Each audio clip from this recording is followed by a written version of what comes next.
Hoy vamos a conocer la historia de Pedro, un exalumno de la comunidad de formación de Eduquera que nos cuenta cómo fueron sus primeros pasos. Una de las cosas que más veo en los psicólogos que están dando sus primeros pasos es el miedo y la ansiedad como uno de los obstáculos que les hace retrasar y posponer el inicio profesional muchos años. En el caso de Pedro nos cuenta que fue un año nada más aproximadamente que estuvo dando vueltas, pero muchas veces se trata de eso y hay también una falta de conocimiento técnico y falta de herramientas. Pero muchas veces también se mete este otro obstáculo que es el miedo. Así que te invito a escuchar la entrevista y conocer la experiencia de Pedro. Psicólogos en el mundo real. Un podcast de psicología para psicólogos con los pies en la tierra. Si recién te recibiste de la carrera de psicología y no sabes por dónde empezar, tenés muchos miedos y dudas sobre cómo es la práctica y cómo vas a desarrollarte como psicólogo, este podcast es para vos. Soy el licenciado Nicolás Piragine y te invito a descubrir una forma práctica y concreta de pensar a la psicología. Para no perderte ninguna novedad y recibir nuestro contenido exclusivo, te invito a suscribirte al newsletter. Si no sabes por dónde empezar a estudiar psicología científica y basada en evidencia, te recuerdo que tenemos un ebook gratuito y súper completo que te ayudará a empezar en forma eficaz y ordenada.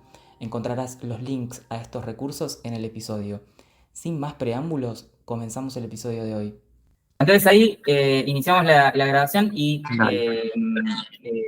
para todos los que estén escuchando, acá nos está acompañando Pedro, un exalumno del programa de acompañamiento, cómo intervenir en un tratamiento psicológico desde el primer paso. Y esta es una de las primeras entrevistas que estoy haciendo en el año, la verdad, con mis exalumnos, y que viene un poco con el objetivo de querer no solo conocer la experiencia en el curso, que ahora te voy a preguntar y nos vas a contar, pero también algo que me pedían mucho era, queremos conocer las historias de otros, ¿no? Las historias profesionales de otros, cómo arrancaron, cómo fue ese momento. Hubo muchos pedidos sobre eso, sobre querer conocer cómo fueron los inicios de otras personas. Pues no sé si te pasaba a vos, Pedro, y ya arranco con esta primera pregunta, que uno veía, bueno, ves las cosas que ves en la carrera, te vas formando, haces cursos también por afuera, pero nadie te cuenta cómo son los inicios o cómo hicieron para llegar a lo que están haciendo, ¿no? No, ¿Cómo lo viviste vos eso? no, totalmente, totalmente. Desde la carrera ya uno a veces se va preguntando cómo va a ser todo, se acercan las últimas materias, el último año y uno empieza con dudas, pero nadie te cuenta. Por ahí te hacen algún que otro comentario, pero es muy diferente a lo que uno después termina viviendo, ¿no? Totalmente. ¿Y era algo que te intrigaba saber cómo empezar o eh, Ujú. Sí, sí, la cómo verdad que dar sí, esos pasos? la verdad que sí, pero bueno, al finalizar la carrera pensaba siempre en seguir estudiando y tenía más o menos la idea que con la carrera de grado no alcanzaba, entonces me imaginaba que haciendo alguna diplomatura o alguna especialización o posgrado o algo ya me iba a alcanzar. Y a la vez estaban las ganas de comenzar a trabajar, ¿no? Después de tanto estudio, también ver algún paciente, ¿no? Claro. ¿Y vos, cuál sentís, yendo a estas preguntas que habíamos planteado, había una que era la de los obstáculos, ¿cuáles sentís que fueron primero, para preguntarte, perdón, me vuelvo para atrás, pero Dale. eh, ¿sentís que siempre quisiste hacer clínica o había otra cosa que te interesaba, otra área de inserción? La verdad es que a medida que iba viendo las diferentes materias de la carrera, me terminaban gustando. Por ahí era medio loco. Caía en psicopatología, me gustaba la psicopatología. Caía en, no sé, en alguna materia que tiene que ver con forense y decía, uy, está bueno esto. Como que me iba interesando, ¿no? Pero bueno, uno ve las cuestiones más superficiales de cada área. Lo que sí tenía en claro era la cuestión de la clínica, que eso sí o sí quería trabajar enfocándome en eso, ¿no? En los pacientes, en hacer diferentes tipos de tratamientos. Y bueno, después había otras dos, en mi caso particular, había otros dos intereses. Uno el que tenía que ver con por ahí la docencia y también siempre me llamó mucho la atención la investigación, aunque finalmente después nunca alimenté ese camino, nunca seguí por esos caminos, siempre fueron como las áreas de mayor interés. Claro. Y cuando definiste, bueno, la clínica es una de las áreas que definitivamente quiero arrancar, ¿qué obstáculos principales sentiste o te encontraste? ¿Qué dificultades? Bueno, yo creo que hubo varias dificultades, pero la principal era la inseguridad. Por ahí era una cuestión propia que tenía de no sentirme preparado, de tener un montón de ideas de lo que era la clínica, ideas previas que no conocía. Yo, en mi caso particular, nunca había realizado terapia como paciente tampoco antes de recibirme. Actualmente sí voy a terapia. Entonces había un montón de cuestiones referentes al trabajo dentro de un dispositivo terapéutico que desconocí. Claro, Mayormente la inseguridad respecto a mis conocimientos y las habilidades que podía tener, ¿no? claro. Un O sea, segundo, no por favor. te... ¿Cómo? Ya, ya me estoy corriendo del lugar un segundo porque Ah, sí, sí, viene tranqui, alguien. tranqui, tranqui. Y te sigo preguntando igual, hacemos... Sí, sí, pregúntame, ya está. Dale. No, se me ocurre preguntarte que la inseguridad se representaba en postergar ese momento o lo viviste diferente. O sea, que fue como, está bien, había inseguridad, ¿no? Y esto que vos me decías, no sé qué pasa dentro de una terapia, no fui yo tampoco a una terapia, entonces no sé. Quiero hacer esto, pero no lo sé. ¿Y qué efectos tuvo en vos? Bueno, tuvo dos efectos principales. Uno era seguir estudiando y posponer el inicio, ¿no? Del ejercicio profesional. Eh, y por otro lado, bueno, era eso, el estudio, seguir estudiando y posponer el comienzo. Eran como las dos grandes consecuencias que tenía. Claro. ¿Y cuánto tiempo sentís que estuviste en ese estado hasta que lo pudiste Y destrabar? estuve en ese estado como, habré dado la última materia a fin de 2020, la tesis la defendí mitad de 2021 y recién comencé a ejercer en marzo, abril de 2022. Han sido unos 8 meses y también, bueno, esto se debe en parte a que, por ejemplo, yo veía diferentes colegas, amigas mías, amigos míos que se habían recibido y a poco empezaban a ejercer. Entonces yo creo que hablar con ellos, verlos a ellos y ver que ya estaban comenzando me dio como ese último empujoncito para mandarme. Pero realmente ya yo cuando empecé a ejercer todavía no estaba seguro. Seguía con esa inseguridad, pero bueno, me motivó un poco ver a las otras personas que se recibieron conmigo, no comenzar. Claro. Bueno, pero dentro de todo podemos decir que tuviste un inicio bastante dinámico, con toda la fricción del primer momento y de sentir esa inseguridad, pero bueno, de repente en 8 meses pudiste como avanzar bastante rápido, siendo que Ujú. a veces por ahí me encuentro con otros colegas que llevan años Sí, posponiendo, o que me dicen incluso que pasa mucho y es una pena, pero pasa justamente por todo el oscurantismo que hay dentro de mm, nuestra profesión, ¿no? Que no sabemos cómo es en concreto y me dicen, yo me recibí y nunca ejercí, sí. o nunca hice clínica. Cuando por ahí sí querían hacer, pero parece que es un ámbito que es algo místico, algo eh, muy oscuro de poder descifrar qué pasa ahí, ¿no? ¿Sentís que Sí, va por ese lado algo? sí, yo la verdad que concuerdo un poco con eso, ¿no? Muchas veces uno tiene ciertas ideas respecto a lo que es la clínica, la terapia, que un poco caen cuando uno empieza a realizar terapia y hay otras inseguridades que no. Obviamente es todo un proceso, pero sí, sí, hay muchas ideas que a uno lo frenan a veces a la hora de comenzar. Claro. ¿Y cómo manejaste? Porque, bueno, vos ya sabías que tenías que seguir formándote. ¿Cómo fue la formación post facultad?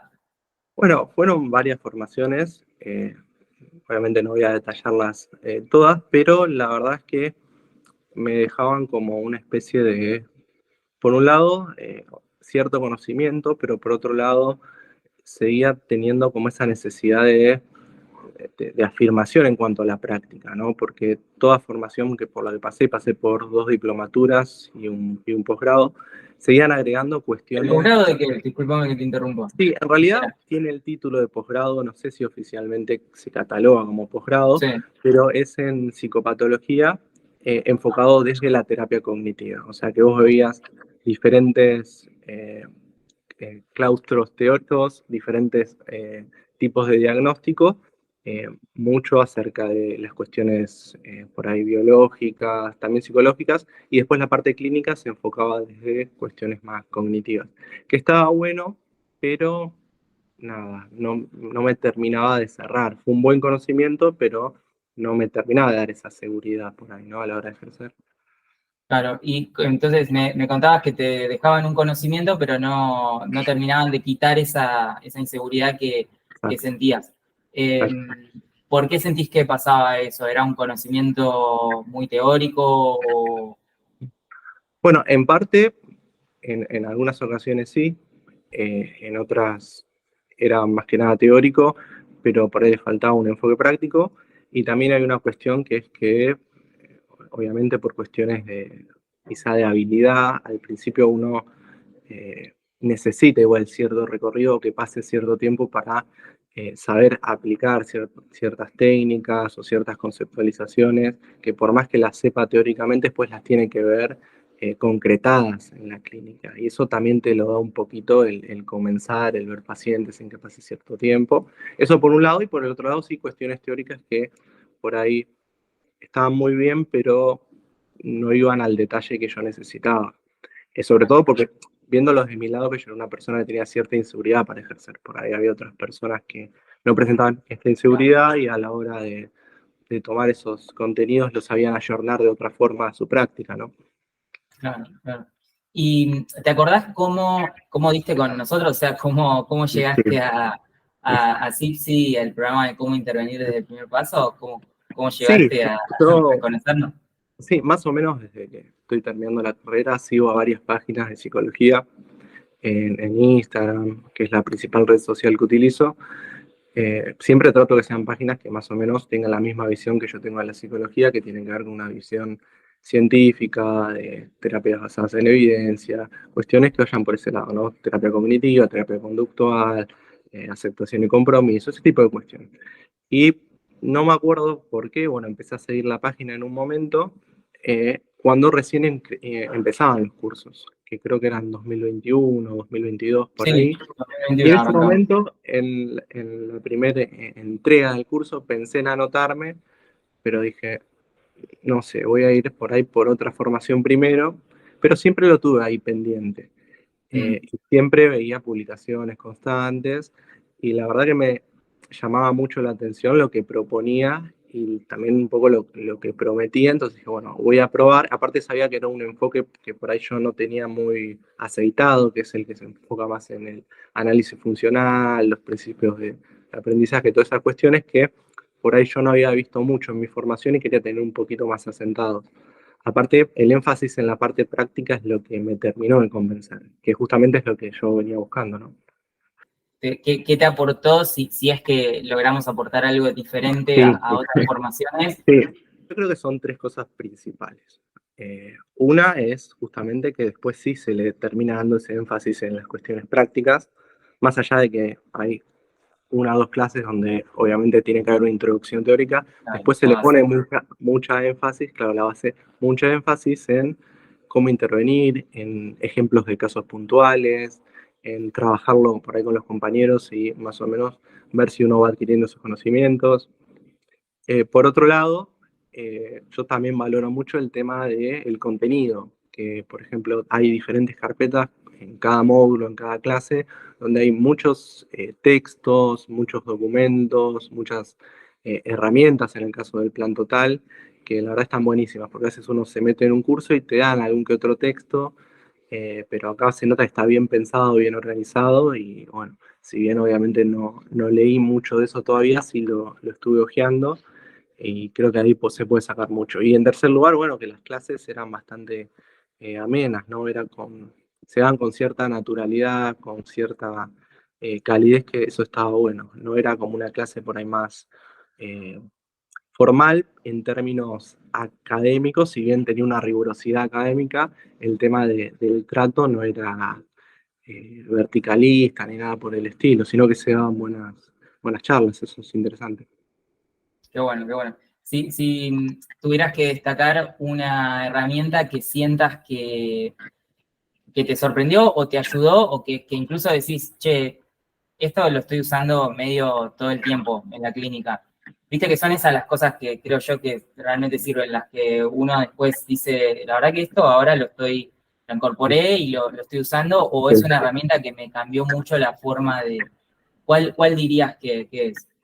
Yo creo que son dos. Por un lado, y la que más destaco es el hecho de a veces poder ver ciertas micro situaciones, por decirlo de alguna forma, no es un concepto teórico, pero situaciones puntuales muy específicas de un paciente donde uno puede analizar bien qué le estaba ocurriendo al paciente en ese momento, preguntar bien a detalle respecto a eso que te trae el paciente, ¿no? Ponerse bien detallista en ese aspecto, qué le ocurría después, qué le ocurrió antes, qué pensamientos había respecto al contexto, respecto a la situación, que muchas veces ayudan a entender un poco por qué ocurren ciertas cuestiones y te da una guía un poco para intervenir.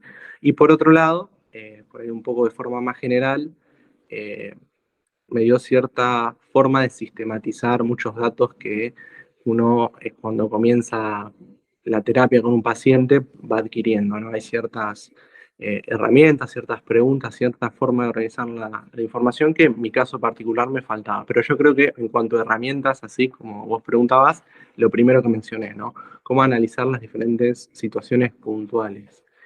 Sí, ¿No? está El bueno contexto. eso que sí, estaba pensando que de alguna forma se contrapone a la lógica de los diagnósticos, ¿no? Donde son situaciones como más generales, pero que no sé si te habrá pasado intentar pensar un caso desde la etiqueta diagnóstica y qué pasa cuando la coincidencia no es exacta y uno se está como volviendo loco a ver si tiene o no esa etiqueta, ¿no? No sé si te pasaba una situación así.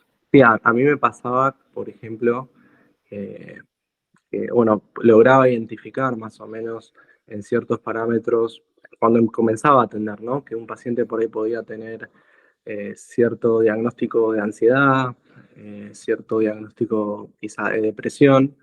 Eso lo identificaba fácil. El tema es que después, cuando tenía ese diagnóstico, me faltaba como que el siguiente paso, ¿no? Si bien a veces uno lee y estudia ciertos tratamientos protocolizados, en muchos pacientes funcionan mejor, en otros más o menos. Obviamente uno cuando más experiencia tiene, mejor los ayorna, pero bueno, cuando uno empieza es un poco complicado guiarse solamente por el diagnóstico en términos descriptivos de SM, que sin embargo debo agregar que yo lo Sí. utilizo eso, pero lo complemento, no es que estoy en desacuerdo, pero complemento ambas formas de ver la clínica, ¿no? Claro.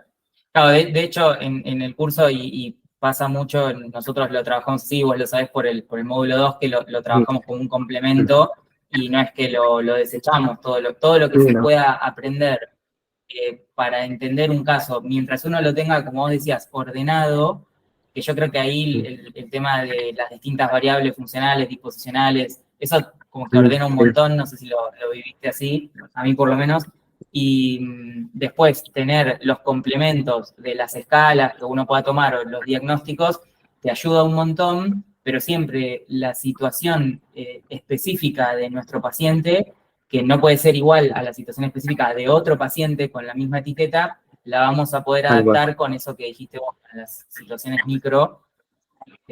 Así que qué bueno que hayas podido, que lo estás usando esa herramienta, ¿no? Directamente. Sí, sí, Es sí, literal. realmente, bueno, justamente, bueno, tuvimos nosotros últimamente una supervisión que realmente me ayudó Claro, bastante, que trabajamos se eso. enfocó en eso, ¿no? En buscar diferentes, Claro. bueno, lo que estábamos hablando, ¿no? Variables disposicionales, ese tipo de cuestiones. Pero sí, yo creo que el tema del orden a la hora de atender y a la hora de registrar la información del paciente ayuda mucho, porque muchas veces también lo que me pasaba, sin extenderme demasiado, es que al principio, sobre todo, por ahí iba identificando en el momento ciertas cuestiones que me relataba el paciente, pero después con eso no hacía mucho, o no tomaba nota, no lo registraba, después no lo volcaba en una conceptualización, y eso se terminaba perdiendo, ¿no? Claro, claro. Sí, es cierto que la información o la famosa lista de problemas, no sé si lo habías visto así en otras formaciones, te queda como una ensalada de cosas que no sabes qué te sirve para qué, ¿no? Eso puede pasar mucho. No es solo como recopilar información, que es lo que vemos en las primeras clases del módulo 2, sino también ordenarla y saber qué voy a usar cuándo y cuál es una información relevante y por ahí otra que no es tan relevante. Eso cuesta al principio. Sí, yo me acuerdo, más allá de esta cuestión, ¿no? Yo me acuerdo de una clase que hablaba, ¿no? De cierta... había un caso clínico, ¿no? Que era una persona con cierta depresión, pero haciendo una cuestión más funcional, uno podía ver que de base tenía más una cuestión de ansiedad. Entonces, ese tipo o al revés, ahora no recuerdo, pero ese tipo de cuestiones más Sí, dinámicas era a la así. hora del caso, está bueno también, ¿no? Otra forma de entender, ¿no? A los pacientes y de poder ayudarlos. Totalmente, totalmente. Y a nivel, esto te lo pregunto después del programa, bueno, eso es como las herramientas o la parte más de conocimientos prácticos que pudiste incorporar. ¿Sentiste un cambio? Si es que sentiste a nivel, cómo vos te sentiste como psicólogo clínico frente a tu paciente y a nivel emocional o de sentir, que sentís que se modificó, si es que se modificó algo. Bueno, justamente, si bien hace poco hice el curso, hace un mes más o menos, y de a poco estoy empezando a implementar ciertas cuestiones, hubo un que otro caso donde ya más o menos empecé a implementar esto. Puntualmente, bueno, ahora lo cuento un poco, en un caso de fobia, y realmente por ahora me está dando cierta tranquilidad, me está dando cierto orden, y estoy pudiendo intervenir de una forma que quizá antes no podía o me costaba. Entonces ya lo estoy viendo de a poquito. Si bien hace poco hice el curso, ya lo estoy empezando a ver y sobre todo eso se traduce en cierta tranquilidad, ¿no? Si bien esto lo apliqué quizá a 1 o 2 pacientes, después tengo cierta tranquilidad a la hora de atender a los demás porque me voy ordenando de a poco en un montón de cuestiones, ¿no? Y eso está bueno. Y eso sí es un cambio, eso sí es un cambio bastante importante y a destacar. Qué bueno, qué bueno. Bueno, Pedro, por último, la última pregunta que quería hacerte era si tuvieras que darle alguna recomendación porque muchos de los que siguen la cuenta, vos lo sabés, también fuiste uno de ellos y también lo seguís ahora, pero Sí, sí. se están por Sí, recibir, sí. son estudiantes o están en ese momento de destrabar ese inicio profesional que tanto cuesta. Si tuvieras que recomendarles algo o decirles algo, ¿qué les dirías? Bueno, yo creo que en líneas generales lo principal que les diría es que siempre que vamos a empezar a atender, ya sea que pase 1, 2, 3 años después de recibirnos, siempre nos va a dar un poco de miedo, porque es una experiencia nueva, pero que en algún momento hay que transitar. Que uno puede probar de a poco con 1 o 2 pacientes si se siente muy inseguro, pero la parte práctica, la parte de ejecución es muy necesaria para seguir aprendiendo. Y también no esperen a terminar, por ejemplo, una especialización después de la carrera, sino que en medio de su formación traten de sumar algún que otro paciente. Bueno, y por supuesto recomiendo el curso desde ya, porque hay ciertos conocimientos que quizá no se suelen encontrar en otros cursos o diplomaturas, y en la carrera se pasan muy por arriba si es que se llegan a ver. Desde ya les recomiendo el curso. Y por fuera del curso, bueno, el hecho de mandarse de a poquito con pocos pacientes, pero arrancar, que el miedo siempre va a estar al principio, pero uno lo va venciendo, ¿no? Sí, sí, coincido con esto que decís de no esperar como mucho tiempo, ¿no? Porque pasa mucho y por ahí es medio dentro de la lógica profesional más antigua, que bueno, dentro de 10 años, cuando tenga mi consultorio, tengo que hacer 3 máster, y la verdad es que los máster también son súper teóricos, sobre todo los máster, por ahí las especializaciones son un poquito más prácticas, y la verdad es que esto que vos decís, cuando comiencen a hacer una formación que sientan que les esté brindando una serie de conocimientos, den los primeros pasos porque en definitiva uno después supervisa, no es que es una acción antiética ni mucho menos, porque está mucho ese miedo, ¿no? ¿Cómo voy a atender si no terminé o si recién estoy aprendiendo? Bueno, pero lo cierto es que lo vas a hacer acompañado, no es que te vas a tirar a la pileta y vas a hacer cualquier cosa. De hecho, ya esa preocupación indica que te está preocupando ese tema. Ah, Entonces, totalmente. creo Sí, que destaco eso último que decís. Sí, sí, aparte como decís vos, y hay una cuestión muy importante, que no todos los casos son iguales, y si te llega un paciente que realmente vos ves que no tenés las herramientas, lo podés derivar, se lo podés decir al paciente. En cambio hay otros pacientes que quizá con una supervisión, leyendo del tema, te vas de a poquito formando, ¿no? Uno cuando llega el paciente, obtiene la información, el motivo de consulta, ve más o menos lo que le pasa, ahí puede darse cuenta si es un paciente que puede atender o no, y si no lo puede atender no pasa nada, es una cuestión ética también derivar en algunas ocasiones. Totalmente, y ya vas teniendo ese roce, ese contacto con la clínica que te va soltando, así que me parece súper interesante. Bueno, Pedro, hasta aquí llegamos, no te quiero quitar más tiempo, sé que terminaste la jornada laboral. Gracias por participar. Por ahí, si hay algún otro evento o algo para compartir tu testimonio, te estaré contactando, si me lo permitís. Y bueno, nada, estamos hablando ahí en la comunidad. Dale, Nico, bueno, muchos éxitos en los cursos de este año. Sé que, bueno, hay que prepararlos, es todo un trabajo. Y bueno, te envío saludos y seguimos en contacto. Dale, muchas gracias, Pedro. Un abrazo.